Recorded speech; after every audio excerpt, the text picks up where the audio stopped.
मोदी अपने 3 देशों के दौरे के तहत ऑस्ट्रेलिया के मेलबर्न पहुंच चुके हैं। आज वे भारतीय समुदाय को संबोधित करेंगे। इससे पहले प्रधानमंत्री भारत ऑस्ट्रेलिया सीईओ फोरम में शामिल हुए, जहां मिनरल ऊर्जा और व्यापारिक साझेदारी को और मजबूत बनाने पर चर्चा हुई। माना जा रहा है कि ये दौरा दोनों देशों के रणनीतिक संबंधों को नई ऊंचाई देगा।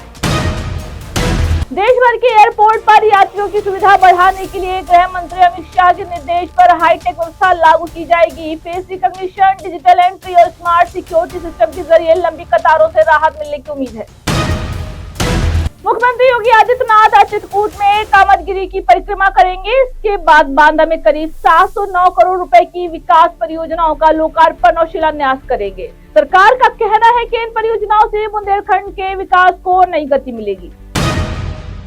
ज्ञान भारत मिशन के तहत उत्तर प्रदेश ने देश में पहला स्थान हासिल किया है। राज्य की 30 लाख से अधिक दुर्लभ पांडुलिपियों का डिजिटलीकरण किया जा चुका है, जिससे ऐतिहासिक धरोहर को सुरक्षित रखने में बड़ी सफलता मिली है। अमेरिका के राष्ट्रपति डोनाल्ड ट्रंप के हालिया ऐलान के बाद भारतीय शेयर बाजार में जबरदस्त तेजी देखने को मिली। सेंसेक्स 1150 अंकों से अधिक चढ़ गया, जबकि निवेशकों की संपत्ति में भी बड़ा इजाफा दर्ज किया गया है। प्रशांत किशोर ने बिहार में सीधे मुकाबले का दावा किया है। वहीं उत्तर प्रदेश में योगी आदित्यनाथ और शिवपाल यादव के बीच राजनीतिक बयानबाजी तेज होती नजर आ रही है। दोनों राज्यों की राजनीति में हलचल बढ़ गई है। लखनऊ में पूर्व ARTO के आवास पर विजिलेंस की छापेमारी के दौरान 1 करोड़ 62 लाख रुपए नगद, लगभग 20 करोड़ रुपए का सोना और अन्य संपत्तियां मिलने का दावा किया गया है। मामले की जांच जारी है।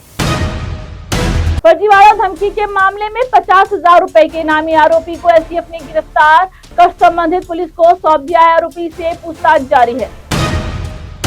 सुप्रीम कोर्ट की टास्क फोर्स ने अपनी रिपोर्ट में कहा है कि नीट विवाद और कोचिंग के बढ़ते दबाव से छात्रों में मानसिक तनाव तेजी से बढ़ रहा है। रिपोर्ट में शिक्षा व्यवस्था में सुधार की सिफारिश की गई है। महाराष्ट्र सरकार की लड़की बहन योजना को लेकर राजनीतिक विवाद और तेज हो गया है। विपक्ष ने योजना के क्रियान्वयन पर सवाल उठाए हैं, जबकि सरकार इसे महिलाओं के लिए बड़ी पहल बता रही है। बरेपुर रेप मर्डर केस का मुख्य आरोपी पुलिस एनकाउंटर में मारा गया है। हालांकि इस कार्रवाई को लेकर कई सवाल भी उठ रहे हैं और इस मामले की जांच की मांग की जा रही है। E20 पेट्रोल और इथेनॉल मिश्रण को लेकर तकनीकी बहस तेज हो गई है। विशेषज्ञ गाड़ियों के अनुकूलता और इंजन पर पड़ने वाले प्रभावों पर अलग अलग राय दे रहे हैं। ऑनलाइन आतंकवाद से जुड़े मामले में राष्ट्रीय जांच एजेंसी यानी NIA ने देश भर में 20 से ज्यादा ठिकानों पर छापेमारी की है। जांच एजेंसी को कई अहम डिजिटल सबूत मिलने की उम्मीद है। दिल्ली, NCR और आगरा में भारी बारिश से जनजीवन प्रभावित हुआ। आगरा में एक 2 मंजिला दुकान ढह गई, जबकि दिल्ली के पूसा इलाका में 66 मिलीमीटर बारिश रिकॉर्ड की गई। मौसम विभाग ने हरिद्वार और कोटद्वार में अगले 2 घंटे के लिए रेड अलर्ट जारी किया है। लोगों से नदी, नालों और संवेदनशील इलाकों से दूर रहने की अपील की गई है। लखनऊ समेत पूरे उत्तर प्रदेश में अगले 5 दिनों तक भारी बारिश, गरज चमक और जल भराव की संभावना जताई गई है। प्रशासन ने लोगों को सतर्क रहने की सलाह दी है। महाराष्ट्र के नांदेड़ और हिंगोली जिलों में भूकंप के झटके महसूस किए गए। फिलहाल किसी बड़े नुकसान की सूचना नहीं है, लेकिन लोग कुछ देर के लिए घरों से बाहर निकल आए।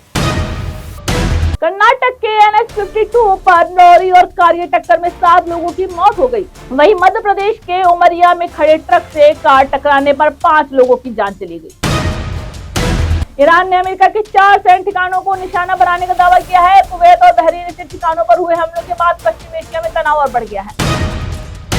भारत सरकार ने नया डिजिटल EPFO सेवा पोर्टल शुरू किया है। इसके जरिए PF balance, claim, KYC update और सेवाएं पहले से ज्यादा तेज और आसान हो जाएंगी।